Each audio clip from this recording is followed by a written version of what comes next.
आज हम डिस्कस करते हैं एक इम्पॉर्टेंट टॉपिक कैपिटल बजटिंग के अंदर ही MIRR modified internal rate of return.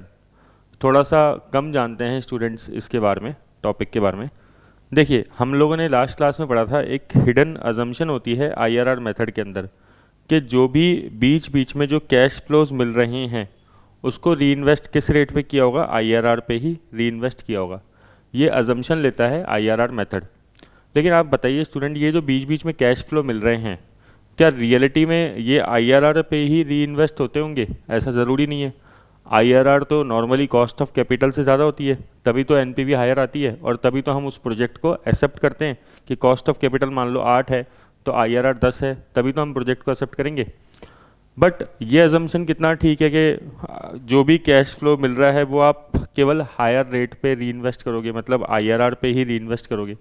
तो ये कहना पूरी तरीके से सही तो नहीं है।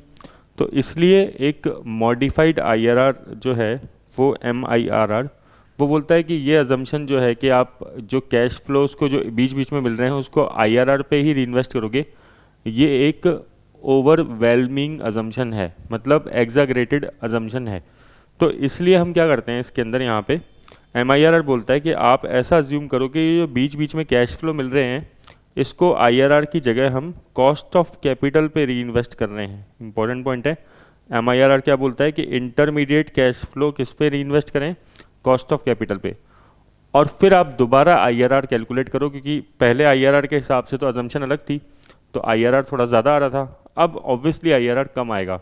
तो जो नया IRR आएगा उसे क्या बोलेंगे अपन, मॉडिफाइड IRR। जैसे एक क्वेश्चन देखिए, ये क्वेश्चन है 3 सालों का कैश फ्लो है 10,000, 12,000, 9,000 और प्रोजेक्ट की कॉस्ट है 25,770। लास्ट वाला एग्जांपल लिया अपन ने, पहले जो लिया था। IRR 10 है, कॉस्ट ऑफ कैपिटल 8 है। तो अब MIRR निकालनी है। तो सबसे पहले इनकी आप फ्यूचर वैल्यू निकाल लो और फ्यूचर वैल्यू मानो कि 8% पे अब आप री इन्वेस्ट कर रहे हो इस कैश फ्लो को, ये वाली रेट से, कॉस्ट ऑफ कैपिटल से। तो फ्यूचर वैल्यू कितनी आ गई, 33,624 टोटल जब आपने कर दिया। और अब आप दोबारा IRR कैलकुलेट करो। जब आप दोबारा IRR कैलकुलेट करोगे तो उसे क्या बोलेंगे, MIRR। तो ये MIRR का फॉर्मूला होता है। बेसिकली यहाँ पे पावर सॉल्व कर रहे हैं अपन। ये future value of cash inflow है और अपॉन कॉस्ट कर दिया, और ये पावर 3 मतलब 3 साल है, -1 किया।